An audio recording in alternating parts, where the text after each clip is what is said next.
안녕하세요. 코인우먼입니다. 오늘은 2023년 7월 15일 토요일입니다. 구독과 좋아요, 알림 설정 정중히 부탁드리며 오늘 영상 시작하겠습니다.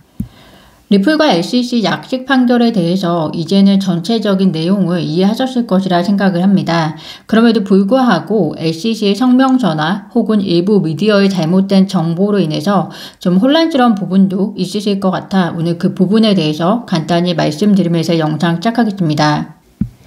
SEC 성명서에 의하면 이런 말이 있습니다. 판사는 다양한 유형 및 무형 자산이 투자 계약의 대상이 될 수 있다고 판시했다. 이를 몰랐다고 주장하는 것은 증권법 위반에 대한 방어 논리가 아니라는 점을 지적하면서 리플의 공정고지 주장도 기각했다. 그래서 많은 분들께서는 리플의 공정고지 방어를 토레시 판사가 기각했다라고 생각했을 텐데요. 공정고지 방어는 꽤 리플이 중요하게 생각하면서 소송을 끌고 온 주요 쟁점 사항이었는데 기각이 되었다는 소리를 들으면서 아마도 의아해 했을 겁니다. 사실을 말씀드리면 토레시 판사는 리플의 공정고지 방어가 리플이 기관에게 직접 판매한 XRP 거래에 대해서는 공정고지 방어를 기각한 것은 맞고요. 왜냐하면 토레시 판사가 봤을 때는 리플이 기관에게 직접 한 XRP 판매는 투자 계약으로 보여지기 때문에 투자 계약이라면 SEC가 별도로 공정고지를 하지 않았더라도 이미 하위 텍스트에 공정고지가 들어있는 것이나 마찬가지다라고 생각을 한 것 같고요. 다만 프로그래밍 거래나 그 이외의 거래는 공정고지를 이미 제공했다고 볼 수 있는 투자 계약에 의거한 거래 사례와는 일관성이 없다라고 각주 20은 분명하게 명시를 하고 있습니다. 즉 SEC 입장은 리플이 주장하는 공정고지 방어는 말이 안 된다는 입장이었지만 토레시 판사에 의하면 리플이 기관에게 직접적으로 판매한 것은 공정고지를 이미 제공했다라고 볼 수 있지만 그 외의 거래는 공정고지를 제공했다고 적용할 만한 사례가 없다. 즉 공정고지를 제공했다고 볼 수 없다라고 이야기하는 것이라고 이해를 하시면 될 것 같습니다. 그래서 리플 최고 법률 고문이나 그리고 존 디튼 변호사 역시 각주의 중요성에 대해서 다시 한번 언급을 하고 있는 트윗 내용을 확인하실 수 있을 것 같고요. 일부 친 SEC 변호사나 SEC 측 변호사들이 얼마나 무능하고 책임감이 없는 발언을 통해서 시장을 혼란시키고 있는지 이 또한 실제 사례가 될 수 있을 것 같습니다. 그렇기 때문에 브래디 갈링하우스가 SEC를 약한 상대만 노리는 깡패라는 발언을 하는 것이라고 보는데요. 그러기에는 이번만큼은 SEC가 상대를 잘못 골랐다는 생각이 듭니다. 결론적으로 토레시 판사가 기관에 대해서는 공정고지 방어를 기각을 했고요. 따라서 만약에 배심원 심판이나 혹은 리플이 항소를 하게 되면 토레시 판사가 기각한 기관에 대한 공정고지 방어에 대해서는 리플이 다시 주장할 수는 있을 것 같습니다. 혹시 기억하시나요? JP모건이 이전에 만약에 리플이 소송에서 승리한다면 XRP는 광범위하게 채택될 것이다 라는 발언을 한 적이 있습니다. 그랬던 JP모건이 이번 리플 소송 판결에 대해서 어떤 입장을 가지고 있는지 보시면 XRP에 대한 판결은 암호화폐 업계의 승리로 이정표적인 사건이다. 해당 판결은 증권 여부에 대한 법적 명확성을 제공한다.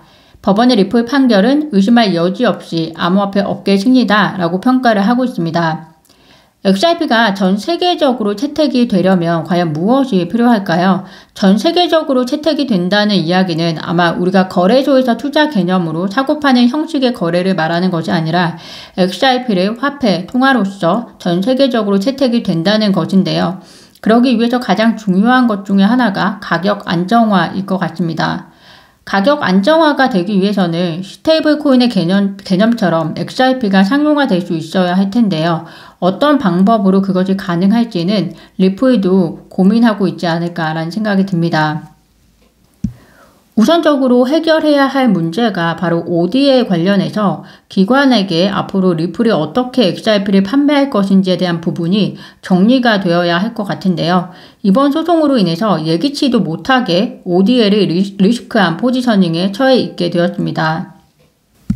이와 관련해서 리플 최고 기술 책임자는 리플은 여전히 이 문제를 해결하려고 하고 있다. 그런데 현재 미국 내에서는 ODA 관련 영업을 하고 있지 않기 때문에 사실 큰 문제가 되는 것은 아니다. XRP가 리플에서 공급되지 않는 한 여전히 미국에서 ODA 서비스를 제공할 수는 있다라고 이야기를 합니다. 이런 이야기는 JP모건이 이야기한 소송이 끝나면 XRP가 광범위하게 채택이 될 것이다 라고 하는 부분과는 맞지 않은 이야기인 것 같은데요. XRP가 통화, 화폐로서 광범위하게 채택이 되기 위해서는 시장 사이즈가 큰 미국에서도 XRP가 채택이 되어야 그것이 중요한 레퍼런스가 될 거라고 생각이 듭니다. 만약 미국 내에서 ODA 서비스를 제공하는 데 걸림돌이 있다면 그것은 광범위한 채택이 이루어지는데 허들이 되는 것이 아닌가 저는 그렇게 생각이 되어지는데요. 그렇지만 리플이 관련해서 계획이 있을 것으로 긍정적으로 생각을 해보면서 ODA 서비스가 투자 계약으로 생각되지 않게 하는 어떤 장치나 혹은 기관이 거래소에서 직접 거래하는 어떤 방법들 그런 등등의 시나리오를 짜고 있지 않을까 생각이 듭니다. 중요한 것은 지금 ODA 서비스 관련해서는 리플 CTO를 제외하고는 리플 관계자들의 언급이 전혀 없기 때문에 우리가 섣불리 앞으로의 리플의 플랜에 대해서 예단하기에는 이를 것 같다라는 생각이 듭니다. 리플의 승리가 암호화폐 윈터를 완전히 종료시켰다라고 평가하는 사람들이 있습니다. 이에 대해서 구독자분들은 어떻게 생각하시나요? 현재 비트코인의 도미넌스가 약 50%가 되고 있고 사실 얼마 전까지만 해도 비트코인의 도미넌스가 50%가 넘어섰습니다.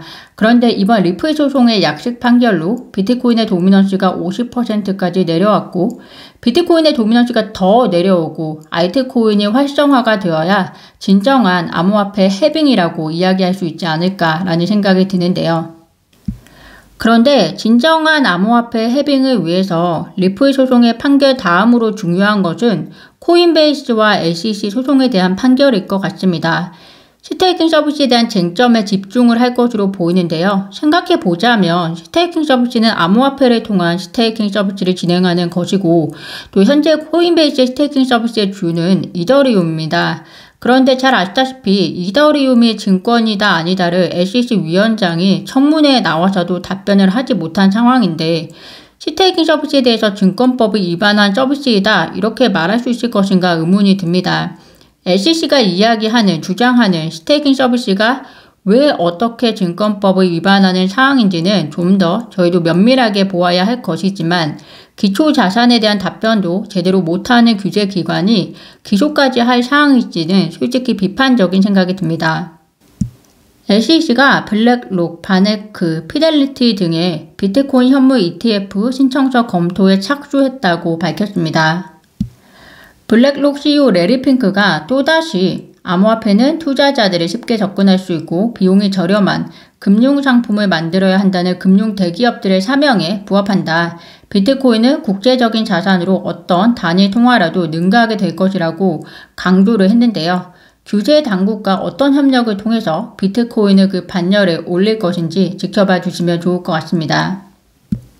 오늘 제가 준비한 소식은 여기까지입니다. 오늘도 영상 시청 진심으로 감사드리고요. 구독과 좋아요, 알림 설정은 코인 음원에게 큰 힘이 됩니다.